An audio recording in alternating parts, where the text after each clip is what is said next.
This video is for everyone who is having any kind of shoulder pain. इस video के अंदर हम सबसे बड़ा एक मिसकंसेप्शन, एक मिथ हटाना चाहते हैं। We are going to tell difference between different kind of shoulder pains. Generally clinic में पेशेंट आता है, वो किसी भी पेन में आता है और वो हमेशा एक ही बात बोलता है, डॉक्टर साहब मैनू लगता है मैनू फ्रोजन शोल्डर हो गया। So with the help of two patients I am going to demonstrate a difference between shoulder pain and a frozen shoulder and what leads to a shoulder pain into the frozen shoulder. इसको हम थोड़ा explain करेंगे और अच्छी से सरल भाषा में समझाने की कोशिश करेंगे। फ्रोजन शोल्डर कोई स्टार्टिंग डिजीज नहीं है। अगर आपको कंधे में दर्द है और किसी भी दर्द की वजह से आपका कंधा 180 डिग्री, जो हमारे कंधे का नॉर्मल रेंज ऑफ मोशन है, उठना बंद हो जाता है, तो धीरे धीरे धीरे धीरे उसका रेंज नीचे आना शुरू हो जाएगा और वो एक पोजीशन में स्टक हो जाएगा। Shoulder pain now move to frozen shoulder. इसके लिए हम दो मॉडल्स को भी आपके सामने एक्सप्लेन करते हैं। आप आ जाइए प्लीज। तो हमारे साथ दो पेशेंट हैं, सर को शोल्डर में पेन है एंड मैम का फ्रोजन शोल्डर है। सो हम आपको दिखाएंगे शोल्डर पेन किस तरीके से वर्क करता है और फ्रोजन शोल्डर कैसे करता है। सो शोल्डर पेन वाला पेशेंट का हाथ जब हम उठाने की कोशिश करेंगे, दो उसको पेन होगा, बट अगेन उसका जो रेंज ऑफ मोशन होगा वो पूरा होगा। हम उस शोल्डर को पूरा ऊपर तक उठा सकते हैं, दो ही is having pen.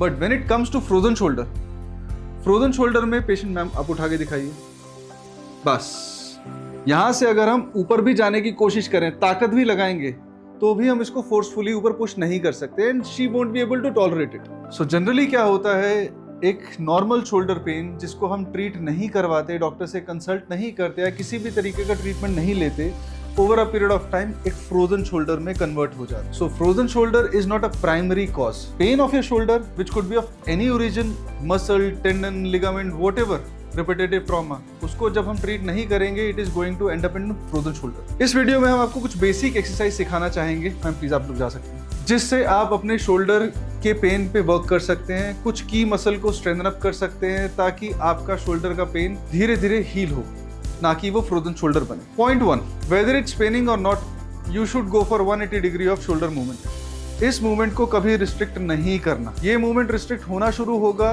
You are going to end up in frozen shoulder. बार बार नहीं करना, दिन में 2 4 5 बार आपने अपने हाथ को ऊपर सीधा कर लिया। सेकेंड, अपनी शोल्डर स्ट्रेंथनिंग के लिए this is called rowing, single arm rowing. 1 kilo पानी की बोतल आप ले सकते हैं अपने हाथ में और उससे इस एक्सरसाइज को 15-15 के 2 सेट्स दोनों साइड से करेंगे।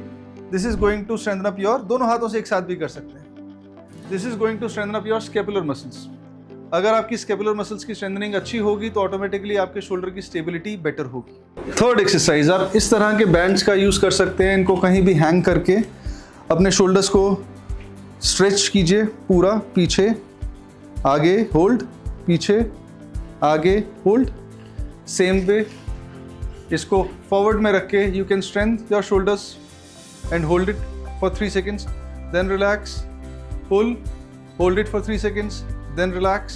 ये कुछ एक्सरसाइज आप रेगुलरली कर सकते हैं। ये therabands, they are very cost effective. आप किसी भी स्पोर्ट्स की शॉप पे जाएंगे, आपको इजीली अवेलेबल हो जाएंगे। This is just an educational video. किसी भी पेन के लिए आपको डॉक्टर को कंसल्ट करना चाहिए, but in the mean time ये कुछ एक्सरसाइज आप घर पे अपने लिए कर सकते हैं ताकि आपका पेन बढ़े ना। ऐसे ही इस बैंड को पीछे की तरफ फोल्ड करके कहीं भी आप टक कर सकते हैं। बॉडी को स्टेबल करें, अपने शोल्डर को सीधा रखें, spine straight and push the rope in front, hold and relax, push, hold and relax, push, hold and relax. You can do 10 repetitions of this exercise twice a day, and if in case of pain persist, do consult doctor. Thank you.